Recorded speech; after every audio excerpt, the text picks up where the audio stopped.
गेले 2 दिवसापासून पुणे शहरामध्ये पावसाचा जोर वाढलेला आहे आणि त्या पावसाच्या जोरामुळे संपूर्ण पुणे शहरामध्ये जे पूर्ण पुणे शहर हे पाण्याखाली गेलं होतं. अनेक रस्ते हे जलमय झाले होते आणि त्यामध्ये अनेक नागरिकांना जो नाहक त्रास ज्या पावसामुळे झाला. अनेक ठिकाणचे नाले साफसफाई झाली नव्हते, अनेक ठिकाणचे चेंबर तुंबलेले होते, पावसाळी लाईन तुंबलेले होते.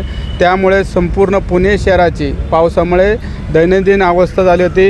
ह्याच विषयावर आज आम्ही आयुक्तांना भेटून या पुणे शहरामध्ये पावसामुळे जो नागरिकांना त्रास होतो आहे आणि ज्या ठेकेदारांनी ज्या पावसाळ्याने असतील ड्रेनेजचे लाईन केले असतील, रस्ते केले असतील, त्या रस्त्यांनाही खड्डे पडलेले आहे. लवकरात लवकर त्याच्यावर कारवाई करून तातडीने आपत्कालीन व्यवस्था या ठिकाणी करावी. भविष्यामध्ये पुन्हा एकदा येणाऱ्या पावसामध्ये नागरिकांना हाल झालं नाही पाहिजे आणि पावसाचं पाणी साचलं नाही, ह्या हेतूने आज आम्ही पुणे महापालिकेच्या आयुक्तांना भेटणार आहे. त्याचबरोबर कात्रज रस्त्यावर जो रस्ता करीत असताना जो खड्डा पडला होता आणि त्या खड्ड्यामध्ये 4 मुली त्या खड्ड्यामध्ये पडल्यामध्ये त्यातल्या एका मुलीचा दुर्दैवाने त्या ठिकाणी तिचं निधन झालं. त्या ठिकाणी बी कात्रज रस्त्याची बी तातडीने चौकशी व्हावी, त्या ठिकाणी तातडीने काम करून त्या ठिकाणी त्या कात्रज रोडला तातडीने गती द्यावी. ह्या विषयावर आम्ही सर्वजण या ठिकाणी पुणे महापालिकेच्या आयुक्तांना भेटणार आहे. लवकरच ह्या विषयावर त्यांनी जर कडक कारवाई नाही केली नक्कीच आम्ही मुख्यमंत्री साहेबांना या सर्व पुणे शहराची व्यवस्था काय या ठिकाणी पुणे महानगरपालिकेमध्ये नगरसेवक नसल्यामुळे या ठिकाणी मनमानी कारभार या ठिकाणी प्रशासनाचा चालू आहे. त्यामुळे लवकरात लवकर हे जर सर्व विषय या ठिकाणी जर आयुक्त असतील, सर्व प्रशासन असतील, त्या खात्याच्या प्रमुखांनी या ठिकाणी तातडीने लक्ष देऊन हे सगळे विषय या ठिकाणी मार्गी लावले पाहिजे. हे विषयासाठी आम्ही सर्वजण आज या ठिकाणी आयुक्तांना भेटायला आलेलो आहे. नाना, खरं तर पावसाळ्यापूर्वीची जी कामं आहेत ती मे किंवा जून महिन्यात करून काही उपयोग नसतो. साधारण जानेवारीपासूनच ही कामं करायला अपेक्षित असतं. प्रशासन कुठेतरी फेल होतं आहे का संपूर्ण? पूर्वी पुणे महानगरपालिकेवर नगरसेवकांचा दबदबा असायचा. त्या एरियातले त्या प्रभागातले नगरसेवक त्या भागातले नागरिकांचा समावेश आणून तातडीने ते व्यवस्था मार्गी लावत होते. पण गेले 1.5 ते 2 वर्षापासून या ठिकाणी नगरसेवक नसल्यामुळे या ठिकाणी प्रशासनाचा राज चालू असल्यामुळे या ठिकाणी दुर्लक्ष होत आहे.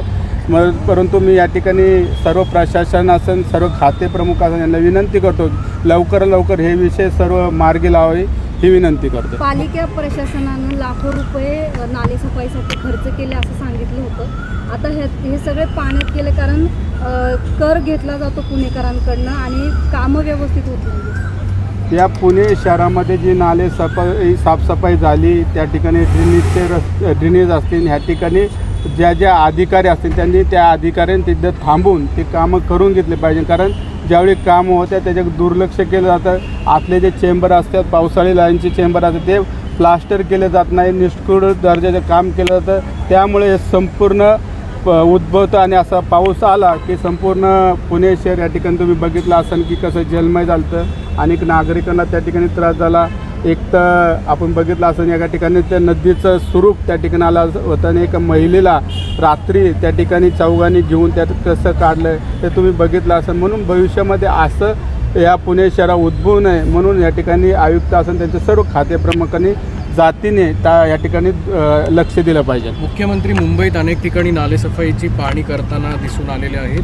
पुण्यात काही त्यांचा दौरा आहे का किंवा तुम्ही स्वतः मुख्यमंत्र्यांना काही सांगणार आहात? ही जी सगळी पुणे शहरामध्ये जी परिस्थिती झाली ही नक्कीच आम्ही या ठिकाणी जर प्रशासन असेल यांनी जर याच्यात काही काम नाही केलं तर नक्कीच या ठिकाणी आम्ही सर्व यातल्या समस्या असेल, इथल्या झालेल्या प्रश्न असेल नक्कीच आदरणीय मुख्यमंत्री एकनाथ शिंदे साहेबांकडे कळू आणि त्यानंतर त्यातून काय मार्ग निघत असेल ते मार्ग. नाना, तुमचं कार्यालय आहे मोहम्मदवाडीमध्ये. तिथून थोडंसं पुढे गेल्यानंतर अनेक ठिकाणी रस्ते खूप तुंबतात आणि हे दरवर्षीचीच ओरड आहे. स्थानिक नगरसेवक होते, त्यांनी व्यवस्थित काम केलेलं नव्हतं. आता प्रशासनसुद्धा दुर्लक्ष करते. अनेक स्थानिक नागरिकांच्या ओरडा आहेत या ठिकाणी. काय वाटतं एकूणच आता तुम्ही या संदर्भात काही दखल घेणार? पूर्वी ज्यावेळी पाऊस व्हायचा आणि ज्यावेळी नैसर्गिक नाले असायचे ते नैसर्गिक नाले संपूर्ण पुणे शहरातले नैसर्गिक नाले हे राहिलेले नाही. त्यामुळे संपूर्ण पाणी हे ठिकाणी तुम्ही बघितलं असेल की रस्त्यावर येते. त्याच्यात काहीतरी मार्ग काढून लवकर ज्या ठिकाणी अशी परिस्थिती उद्भवते त्या ठिकाणी प्रशासनाने जातीने लक्ष घालून त्या ठिकाणची सर्व काय असतील पावसाळी लाईनचे पूर्वीची चेंबर साफसफाई असेल, स्टॉम वॉटरची लाईन असेल, हे सगळ्यांची पाहणी लवकरात लवकर जानेवारी फेब्रुवारी महिन्यात ज्यावेळी पावसाळा चालू होतो त्याच्या अगोदर 3-4 महिने कामं केली पाहिजे होती.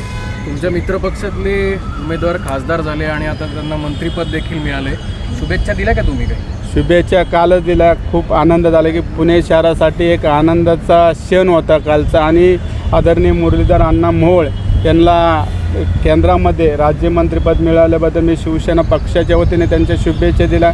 नक्कीच पुणेकरांसाठी ते चांगलं काम भविष्यात करतील अशी आमची सर्वांची अपेक्षा आदरणीय मुरली अण्णाकडून आहे.